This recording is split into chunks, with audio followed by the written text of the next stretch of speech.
ज्योतिष रतन केंद्र चैनल पर हमारे आप सभी प्रिय दर्शक गणों का बहुत बहुत हार्दिक स्वागत और अभिनंदन। मेरे प्रिय साथियों, मैं हूं आचार्य पंडित सर्वदानंद शर्मा। मेरी ओर से भी आप सभी को बहुत बहुत प्यार भरा नमस्कार। तो प्रिय साथियों, आज जो हम चर्चा करने वाले हैं आपके साथ, ये मंथली राशिफल को लेकर के है चर्चा, यानी कि मासिक राशिफल। और ये मंथली राशिफल है अप्रैल 2025 का। और इस अप्रैल 2025 के मंथली राशिफल के माध्यम से हम ये जानने की कोशिश करेंगे कि जो आप हमारे वृषभ लगन राशि के जातक हैं, जिनका कि टॉरस असेंडेंट है, उनके लिए ये अप्रैल 2025 का जो महीना है, किस प्रकार के रिजल्ट्स आपको देने जा रहा है। और आप जानते हैं कि जो भी हमें हमारे जीवन में रिजल्ट्स मिलते हैं, शुभ हों या अशुभ हों, वो सब ग्रहों के ही द्वारा प्राप्त होते हैं। ग्रहों की स्थिति अगर हमारे अनुकूल होती है, फेवरेबल होती है, तो अच्छे रिजल्ट्स प्राप्त होते हैं हर क्षेत्र में। और जिस क्षेत्र में भी ग्रहों की स्थिति हमारे प्रतिकूल होती है, अगेंस्ट होती है, अच्छी नहीं होती, तो वहाँ से संबंधित हमको अशुभ परिणाम प्राप्त होते हैं। यही सीधा सिद्धांत है। तो अब ग्रह जो हैं, उनकी जो स्थिति है इस अप्रैल 2025 में, वो कैसी है, ये भी अपने आप में एक बहुत ही मुख्य विषय है। इसी के बेस पर सारा आपका राशिफल निर्भर करता है।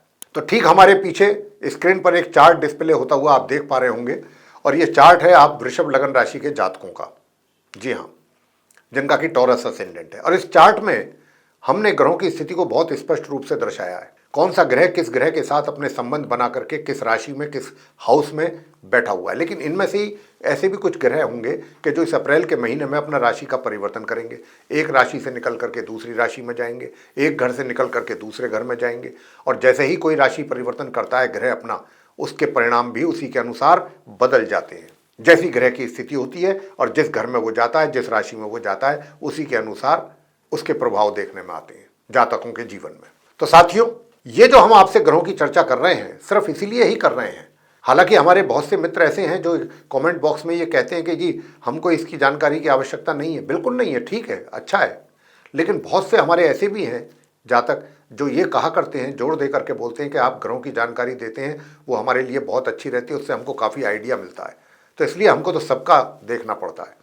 इसीलिए हम ये ग्रहों की जानकारी आपके राशिफल की बात करने से पहले आपको देते हैं, और बहुत संक्षेप में देते हैं। तो यहाँ पर जो है चार्ट में सबसे पहले बात करेंगे एक सूर्य ग्रह की। तो देखिए, जहाँ पर सूर्य बैठे हैं, ये 12 नंबर लिखा हुआ है, मीन राशि है, गुरु बृहस्पति की राशि है, और सूर्य की ये मित्र राशि है। लेकिन सूर्य अकेले नहीं बैठे हैं यहाँ। सूर्य जो है बाकी और 4 ग्रहों के साथ यहाँ पर बैठे हैं। ये पंचग्रही योग बना हुआ है। एक ही घर के अंदर 5-5 ग्रह का होना बहुत बड़ी बात है। तो साथियों, यहाँ पर जो है कुछ अच्छे राजयोग भी बने हुए हैं इन 5 ही ग्रहों के वजह से, और कुछ अशुभ योग भी बना है। तो यहाँ पर दोनों प्रकार के परिणाम जातकों के जीवन में आएंगे, वो चर्चा का विषय है, वो आगे बात करेंगे आपसे। तो पहले आपको बताना चाहेंगे कि सूर्य जो यहाँ पर बैठे हुए हैं माह के आरंभ से बने हुए हैं, लेकिन 13 अप्रैल को ये अपना राशि परिवर्तन करके यहाँ से बाहर निकलेंगे। और कहाँ जाएंगे? जहाँ 1 नंबर लिखा है, द्वादश भाव में, 12th हाउस में। 1 का मतलब है मेष राशि, और ये मंगल की राशि होती है। तो सूर्य यहाँ से अपने मित्र के घर से निकल करके अपने मित्र के ही घर में जाएंगे। मंगल उनके परम मित्र हैं। और जब ये यहाँ पर आएंगे तो ये अपनी उच्च राशि है ये सूर्य की, तो ये उच्च की स्थिति में हो जाएंगे। बहुत अच्छी, बहुत मजबूत स्थिति सूर्य देव की रहेगी, और फिर ये माह के अंत तक वहां बने रहेंगे। अब हम बाकी बात कर लेते हैं राहु की, शनि की, शुक्र की और बुध की, चारों ग्रहों की। ये चारों के चारों ग्रह इसी घर में, इसी राशि में पूरे महीने बने रहेंगे। राहु की ये समराशि है, और ये पूरे महीने इसी राशि में बने रहेंगे, मीन राशि में। शनि की भी बात करें तो शनि भी, ये उनकी भी समराशि है, वो भी अपनी मार्गी और उदित अवस्था में इसी राशि में बने रहेंगे अपने मित्र ग्रह राहु और शुक्र के साथ, और समग्रह बुध के साथ। शुक्र की भी बात कर लेते हैं। तो शुक्र जो हैं ये भी पूरे महीने इसी राशि में बने रहेंगे। हालांकि ये इनकी अपनी उच्च राशि है, ये मीन राशि, तो ये अपनी उच्च राशि में है। लेकिन क्या है कि माह के आरंभ से ये जो है वक्री स्थिति में है, उल्टी चाल चल रहे हैं। उदित तो हैं लेकिन वक्री है, उल्टी चाल भी ये चल रहे हैं। लेकिन 13 अप्रैल को ये डायरेक्ट हो जाएंगे, मार्गी हो जाएंगे। 13 अप्रैल से इनकी स्थिति अच्छी रहेगी हर तरीके से। बस फर्क कितना रहेगा कि ये अपने मित्र ग्रह, यूँ तो राहु और शनि और के साथ बैठे हुए हैं, और बुध के साथ। लेकिन क्या है कि राहु क्योंकि महापापी और महाक्रूर ग्रह कहलाते हैं। अब कोई भी अशुभ ग्रह हैं, तो शुक्र जो है वो बहुत शुभ है। तो कोई भी पापी ग्रह के साथ कोई शुभ ग्रह जब होता है, बेशक उसका मित्र ही क्यों ना हो, तो उसका अशुभ प्रभाव भी उस ग्रह के ऊपर, शुभ ग्रह के ऊपर पड़ता है। तो यहाँ पर ये भी बात देखने वाली है। अब बात करेंगे बुध की। तो बुध की ये अपनी मीन राशि जो है नीच राशि है, तो बुध जो है रहेंगे अपने पूरे महीने नीच राशि मीन में, और ये भी जो है उदित अवस्था में है, और ये भी उल्टी चाल ही चल रहे हैं माह के आरंभ से ही। लेकिन 7 अप्रैल को ये मार्गी हो जाएंगे, ये भी डायरेक्ट हो जाएंगे। तो 7 अप्रैल से भी इनकी स्थिति थोड़ा ठीक होगी, कहने को तो नीच राशि में ही होंगे। और शुक्र जो है वो 13 तारीख से उनकी स्थिति बेहतर हो जाएगी जब वो डायरेक्ट हो जाएंगे मार्गी। तो ये इन सभी ग्रहों की स्थिति की बात हो गई।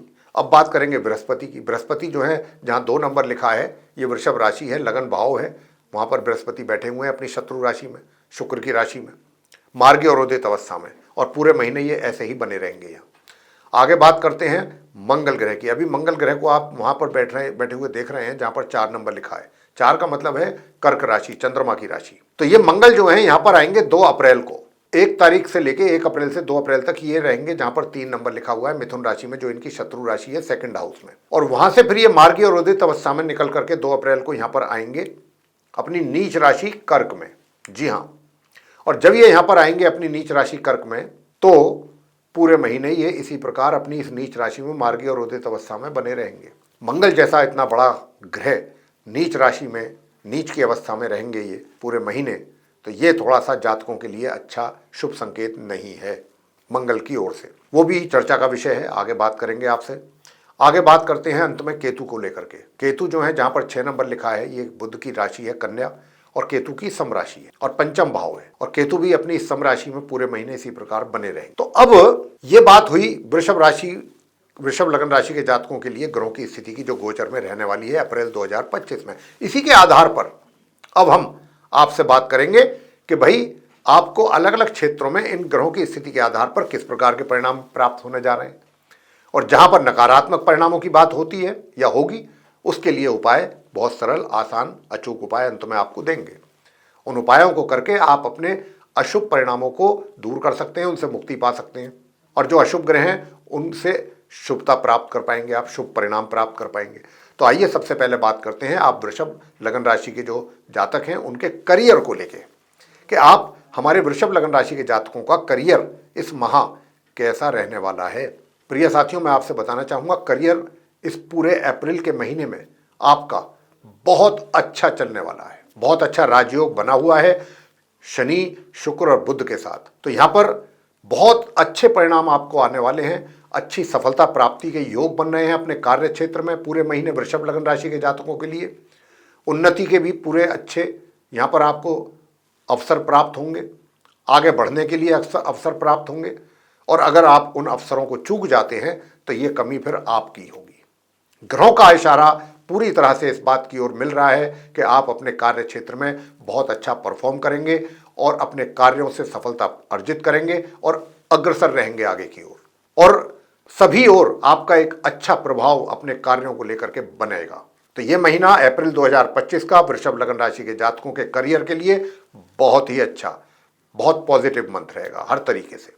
अगर आप वृषभ लगन राशि के जातकों को कोई जॉब नहीं मिल रही है, आप जॉब सर्च कर रहे हैं, ये वो समय होगा कि जब आप जॉब सर्च करेंगे तो अच्छी जॉब भी आपको मिलने की पूरी संभावना। और अगर आप पहले से ही जॉब में हैं तो जॉब में आपको उन्नति के अवसर प्राप्त होंगे। व्यापार कर रहे हैं तो आपका व्यापार ग्रो होगा, बहुत अच्छे मौके आपको मिलेंगे अपने प्रोफेशन में, अपने करियर में। अब धन की बात कर लेते हैं, लाभ की स्थिति कैसी रहेगी, सुख सुविधाओं की स्थिति कैसी रहेगी। तो साथियों, मैं आपसे बताना चाहूँगा कि देखिए, धन का जो लाभ है वो भी आपको बहुत अच्छी मात्रा में होने वाला है, अच्छी तरीके से होगा। धन का अभाव आपको का तो पैदा ही नहीं होता प्रश्न कि धन का अभाव आपको हो। धन का लाभ की बात करते हैं कि धन का लाभ आपको काफ़ी प्रचुर मात्रा में होने की संभावना है। अच्छा धन का लाभ होगा आपको। धन का संचय भी बहुत अच्छे ढंग से कर पाएंगे अगर सही तरीके से प्लानिंग करेंगे तो। आगे बात करते हैं सुख सुविधाओं की। सुख सुविधाओं में थोड़ी कमी रहने की संभावना है, कब से कब तक, माह के मध्य तक, माह के आरंभ से। उसके बाद आपको दूर दराज की यात्राएं करनी पड़ सकती हैं, विदेश यात्रा भी करनी पड़ सकती है, विदेश यात्रा पर भी आप जा सकते हैं।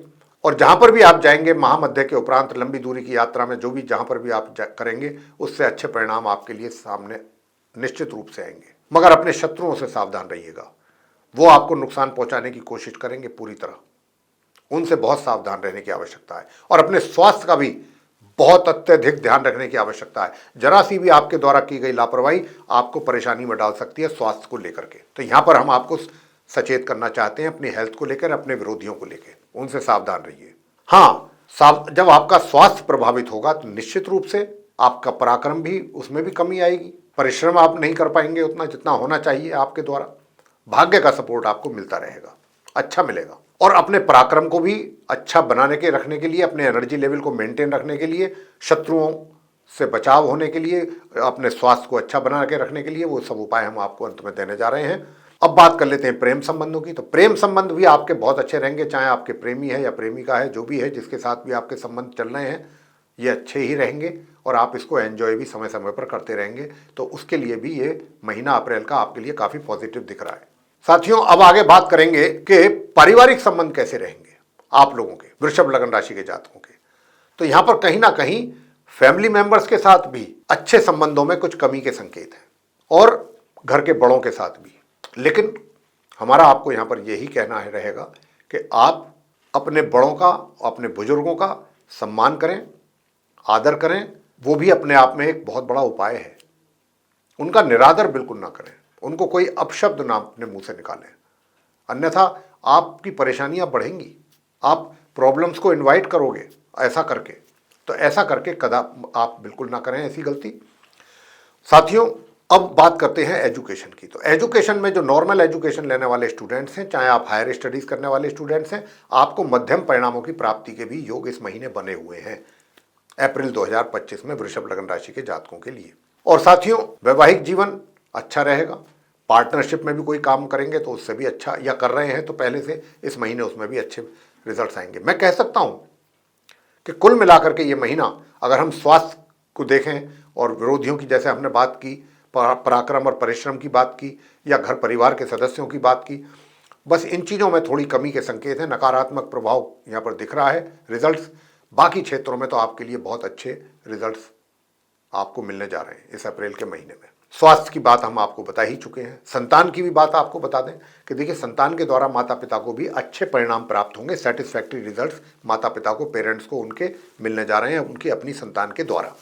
तो साथियों, अब उपाय आपको क्या करने हैं। पराक्रम में वृद्धि हो, भाई बहनों का सहयोग प्राप्त हो, आपको छोटी दूरी की यात्राएं भी आपके लिए कारगर साबित हों, उसके लिए आप इस मंत्र का जाप करेंगे एक माला नियमित रूप से पूरे महीने, तो आपको अच्छे परिणाम प्राप्त होंगे। पराक्रम में आपकी वृद्धि होगी, एनर्जी लेवल आपका मेंटेन रहेगा। और मंत्र क्या है? ओम अंगारकाय विद्महे शक्ति हस्ताय धीमहि तन्नो भौमः प्रचोदयात्। इस मंत्र की एक माला नियमित रूप से कीजिए। साथ ही इसके साथ साथ ओम शू शुक्राय नमः, अच्छे स्वास्थ्य के लिए। और गणपति जी की भी पूजा करेंगे तो और अच्छे परिणाम प्राप्त होंगे। घर परिवार के सदस्यों के साथ भी रिजल्ट अच्छे आपको प्राप्त होंगे। प्रत्येक बुधवार आप गौ माता को हरा चारा जरूर खिलाते रहें, तो उससे बहुत अच्छे परिणाम आपको प्राप्त होंगे। गौ माता को प्रत्येक बुधवार, हफ्ते में एक बार हरा चारा, पालक, ये चीज़। तो साथियों, ये था आप हमारे जो वृषभ लगन राशि के जातक हैं उनका अपना मंथली राशिफल, यानी कि मासिक राशिफल अप्रैल 2025 का। और इसके माध्यम से हमने आप वृषभ लगन राशि के जातकों को ये बताने की कोशिश की है कि भिन्न भिन्न क्षेत्रों में आपको किस प्रकार के परिणाम प्राप्त होने जा रहे हैं। और हम आशा करते हैं कि जो अंत में उपाय भी हमने आपको कुछ छोटे छोटे दिए हैं, अगर आप इन उपायों को भी करते हैं तो अपना ये महीना और भी बेहतर बना सकते हैं इन छोटे छोटे उपायों को करके। तो अगर आपको हमारी ये चर्चा, ये वीडियो पसंद आया है तो आप हमारी वीडियो को लाइक जरूर कर दें। और अगर अभी तक आपने हमारा चैनल सब्सक्राइब नहीं किया है तो हमारे चैनल को भी सब्सक्राइब जरूर कर लें। अधिक से अधिक मात्रा में अगर आप हमारे इस वीडियो को शेयर करते हैं दूसरे लोगों में, तो वे लोग भी अच्छा लाभ ले पाएंगे इस जानकारी का। और अगर आप चाहते हैं कि आने वाले दिनों में जो भी वीडियोस हमारे एस्ट्रोलॉजी के टॉपिक पे बनते हैं वे सब आप तक पहुंच जाएं नोटिफिकेशंस के साथ, और आप उनका भी लाभ उठा सकें, तो फिर बेल आइकन जरूर पुश करें। तो साथियों, इसी के साथ अब हम इस कार्यक्रम को समाप्त करेंगे और अपने आप सभी प्रिय दर्शक गणों से लेंगे इजाजत। तो आप सभी का सहृदय बहुत बहुत धन्यवाद। जय माता दी।